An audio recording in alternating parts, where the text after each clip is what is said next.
প্ৰথমতে তামোলপুৰবাসীক নমস্কাৰ জনাইছোঁ। আজি তামোলপুৰ জিলা UPPL-ৰ কাৰ্যালয়ত আমি ডিষ্ট্ৰিক্ট UPPL-ৰ পৰা ইয়াত প্ৰেছ মিট আহ্বান কৰিছোঁ আৰু ইয়াত আপোনালোকে উপস্থিত হোৱাৰ বাবে ধন্যবাদ জনাইছোঁ। আৰু 9 এপ্ৰিলত হ'বলগীয়া যি নিৰ্বাচন, এই নিৰ্বাচনত UPPL দলে আমাক তামোলপুৰ 43 নম্বৰ তামোলপুৰ সমষ্টিত প্ৰমোদ বড়ো ডাঙৰীয়াক ইয়াত প্ৰাৰ্থিত্ব প্ৰদান কৰিছে। আৰু সেই তামোলপুৰ সমষ্টিৰ প্ৰাৰ্থিত্ব হিচাপে আজি ঘোষণা কৰাৰ লগে লগে তামোলপুৰবাসীয়ে যথেষ্টখিনি ইয়াত উৎসাহ আমি দেখিবলৈ পাইছোঁ। কেৱল তামোলপুৰ সমষ্টিত নহয়, তামোলপুৰ জিলাতে আমি তেখেতক আদৰাৰ লগতে ৰাইজৰ যি উৎসাহ দেখিব পাই আমিও আনন্দিত হৈছোঁ। গতিকে আজি প্ৰমোদ বড়ো ডাঙৰীয়াই গোটেই তামোলপুৰখন উন্নয়নৰ দিশত লগতে বিটিআৰখন উন্নয়নৰ দিশত আগুৱাই লৈ গৈ আছে। আৰু আজি আমি তামোলপুৰ জিলা আজি প্ৰমোদ বড়ো ডাঙৰীয়াৰ নেতৃত্বত আমি আৰম্ভ কৰিছোঁ। আৰু এই তামোলপুৰ জিলাত আমাৰ বিভিন্ন দিশত আগুৱাই লৈ যোৱাৰ কাৰণে আজি তামোলপুৰত মেডিকেল কলেজৰ পৰা আৰম্ভ কৰি তামোলপুৰৰ যাতায়াতৰ কাৰণে ভাল এটা ৰাস্তা আজি পাগলা দলঙৰ পৰা আৰম্ভ কৰি কাউলি বাল্টিৰ পৰা আৰম্ভ কৰি মটঙাৰ পৰা আৰম্ভ কৰি আজি অসমমালাৰ ৰাস্তাৰ পৰা আৰম্ভ কৰি আৰু বিভিন্ন ৰাস্তা ঘাট আজি প্ৰমোদ বড়ো ডাঙৰীয়াৰ নেতৃত্বত আজি আমি তামোলপুৰ পাবলৈ সক্ষম হৈছোঁ। ইয়াৰ লগতে আজি আপোনালোকে দেখিবলৈ পাব যে তামোলপুৰ যি জিলা, এই তামোলপুৰ জিলাত আজি বহু বছৰ হোৱা বা পুৰণা মঠ মন্দিৰ আছে। আজি 500 বছৰীয়া মঠ মন্দিৰবিলাক ইয়াত আছে।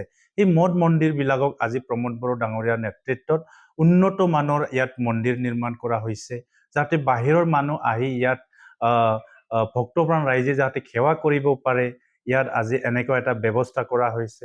আৰু তামোলপুৰ অঞ্চলৰ বিভিন্ন যিখিনি আজি তাৰিখত আমাৰ যি মানুহে আহা যাহ কৰিব নোৱাৰা এটা পৰিৱেশ আছিল, এই পৰিৱেশবিলাকত আজি আমি ৰাস্তা নিৰ্মাণ কৰি মানুহক আহা যোৱাত সহায় কৰিব পাৰিছোঁ।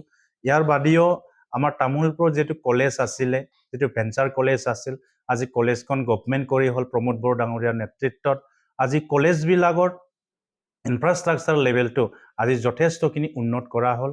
গতিকে আমি ইয়াৰ কাৰণে UPPL শক্তিশালী হিচাপে আমি তামোলপুৰ লগতে 15টা যিটো আমাৰ বিটিআৰ সমষ্টি, এই সমষ্টিত আজি UPPL প্ৰাৰ্থিত্ব প্ৰদান কৰিব। গতিকে আজি আমি তামোলপুৰবাসী হিচাপে প্ৰমোদ বড়ো ডাঙৰীয়াৰ নেতৃত্বত আমাৰ তামোলপুৰে এটা হিষ্ট্ৰী বা এটা বুৰঞ্জী আজি সৃষ্টি কৰিবলৈ গৈ আছোঁ।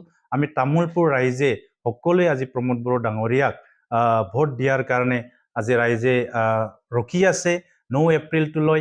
গতিকে আজি আপোনালোকৰ জৰিয়তে আমি এইটো ক'ব বিচাৰিছোঁ, তামোলপুৰৰ যিটো অৱস্থা আছিলে যোৱা 17 বছৰত যেতিয়া BPF-এ ইয়াৰ শাসন কৰিছিল, তামোলপুৰৰ বহু ঠাইবিলাকত মানুহে যাব পৰা কণ্ডিশ্যন নাছিল।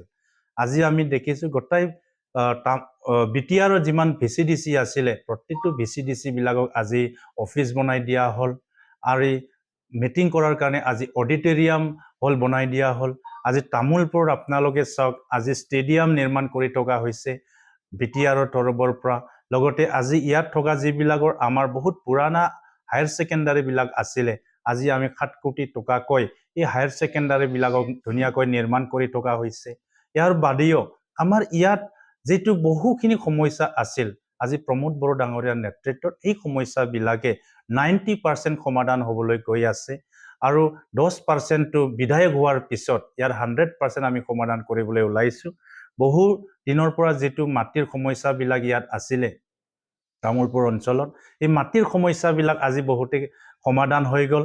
যিবিলাকৰ পিজিআৰ মাটিত আছিলে, তেখেতসকলকো প্ৰমোদ বড়ো ডাঙৰীয়াৰ নেতৃত্বত আজি অফিচিয়েল প্ৰচেছবিলাক কাম কৰি থৈ যোৱা হ'ল। গতিকে সেইবিলাকো আজি প্ৰচেছ আগবাঢ়ি আছে।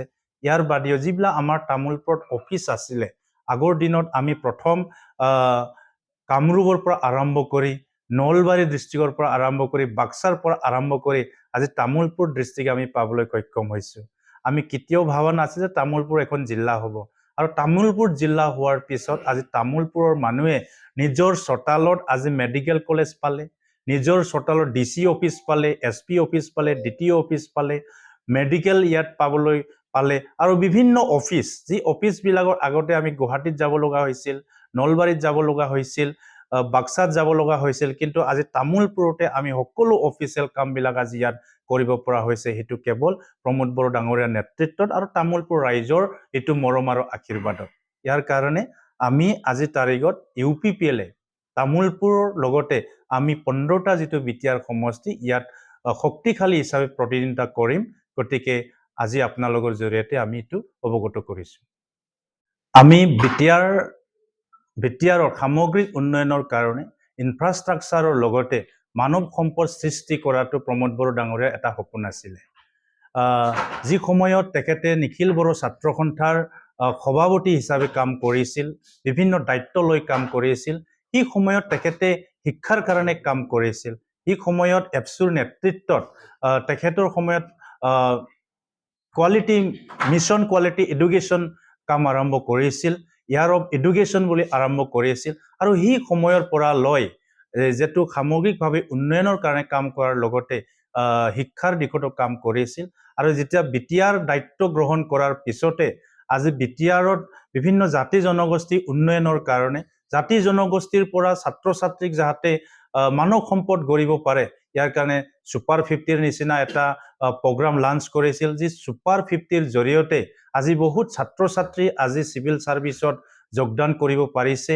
বহুত ছুপাৰ 50ৰ জৰিয়তে বহুত ছাত্ৰ ছাত্ৰী আজি ইঞ্জিনিয়াৰিং কৰিব পাৰিছে, আজি মেডিকেল লাইনত আজি নিজৰ জীৱনটো আৰম্ভ কৰিব পাৰিছে। ইয়াৰ বাদেও যে ছুপাৰ 50ৰ বাদেও আমাৰ যিসকল মহিলাসকল আছে, আইসকল আছে, তেখেতসকলেও যাতে নিজৰ আৰ্থিকভাৱে স্বাৱলম্বী হ'ব পাৰে, ইয়াৰ কাৰণে আৰ্থিক সাহায্য কৰি আজি বহুত আইবিলাকে আজি দোকান দি খাব পাৰিছে। ইয়াৰ বাদেও যিবিলাক আমাৰ সেল্ফ হেল্প সকল আছিল, SHG আছিল, তেখেতসকলকো 25,000 টকাকৈ প্ৰদান কৰি আজি তেখেতসকলেও নিজৰ জীৱিকা আৰ্থিকভাৱে স্বাৱলম্বী হ'ব পাৰিছে। তো ইয়াৰ কাৰণে আজি প্ৰমোদ বড়ো ডাঙৰীয়াৰ যিটো নেতৃত্ব, এই নেতৃত্বত 26টা জাতি জনগোষ্ঠী, এই 26টা জাতি জনগোষ্ঠীক আজি অহা 100 বছৰ আমি কি কৰিব বিচাৰিছোঁ, এটা ভিজন ডকুমেণ্ট বনাই তেখেতসকলক এটা ডাইৰেকশ্যনত আমি লৈ যাব বিচাৰিছোঁ। তো আজি তাৰিখত আমি কেৱল বিটিআৰত নহয়, অসমত বাস কৰা বিভিন্ন সৰু সৰু জাতি জনগোষ্ঠীক আজি অসম বিধানসভাত তেখেতসকলৰ এটা আৱাজ হয়, তেখেতসকলৰ এটা নেতৃত্ব লৈ আজি প্ৰমোদ বড়ো ডাঙৰীয়াই মাত দিব বিচাৰিছে। তেখেতসকলক আগুৱাই লৈ যোৱাৰ কাৰণে তেখেতসকলৰ কাৰণে কাম কৰিব বিচাৰিছে। ইয়াৰ বাদেও আজি বিটিআৰত যি সমস্যা আছে, নৰ্থ ইষ্টৰ যি সমস্যা আছে, অসমৰ যিবিলাক সমস্যা আছে, এই সমস্যাবিলাক সমাধান কৰাৰ কাৰণে আজি ভাৰতৰ ৰাজ্যসভাৰ সাংসদ হিচাপে আজি তেখেতে অসমৰ পৰা নেতৃত্ব দি আজি নৰ্থ ইষ্ট অসম সকলোকো আজি নেতৃত্ব দিয়াৰ কাৰণে তেখেতে আজি প্লেনিং কৰিছে। গতিকে আমি দেখিছোঁ যোৱা দিনবিলাকত অসমত কেৱল কিছুমান জাতি জনগোষ্ঠীৰ কথা ওলাই আহে, কিন্তু যিবিলাক ডাউন টাউনত থকা যিবিলাকে আমাৰ সৰু সৰু জাতি জনগোষ্ঠী আছে, এই সৰু সৰু জাতি জনগোষ্ঠীক আজি অসম বিধানসভাত আমি কোনেও মাত মাতা আমি দেখা নাই। গতিকে এই জাতি জনগোষ্ঠীৰ কাৰণে নতুন এটা প্লেনিং কৰাৰ আমি অসমত দেখা নাই। যিবিলাকক আমি ডাঙৰ ডাঙৰ জাতি জনগোষ্ঠী আছে তেখেতসকলৰ কথা কয়, কিন্তু আজি UPPL এই পিছপৰা সকলো জাতি জনগোষ্ঠীক লৈ আজি কাম কৰাৰ কাৰণে আগবাঢ়িছোঁ। যে বিটিআৰত যেনেকৈ কৰিছে ঠিক তেনেকুৱা অসমতো কৰিম। গতিকে ইয়াৰ কাৰণে আজি আমি স্পষ্টকৈ কৈছোঁ যে আমি UPPL কেৱল বিটিআৰত নহয়, বিটিআৰৰ বাহিৰতো লগতে বসবাস কৰা সকলো জাতি জনগোষ্ঠীক এটা নিজৰ অধিকাৰ, নিজৰ স্বাভিমান লৈ জীয়াই থকাৰ কাৰণে, নিজৰ সমস্যাবিলাক সমাধান কৰাৰ কাৰণে ইউনাইটলি আমি পিছপৰা জাতি জনগোষ্ঠীক আগুৱাই লৈ যোৱাৰ কাৰণে প্ৰমোদ বড়ো ডাঙৰীয়াক আমি তামোলপুৰৰ পৰা বিপুল ভোটত জয়যুক্ত কৰি অসম, নৰ্থ ইষ্ট আৰু গোটেই ভাৰতক নেতৃত্ব দিয়াৰ কাৰণেও আজি তামোলপুৰৰ পৰা আমি তেখেতক ৰাজ্যসভাৰ সাংসদ হিচাপেও পঠাইছোঁ।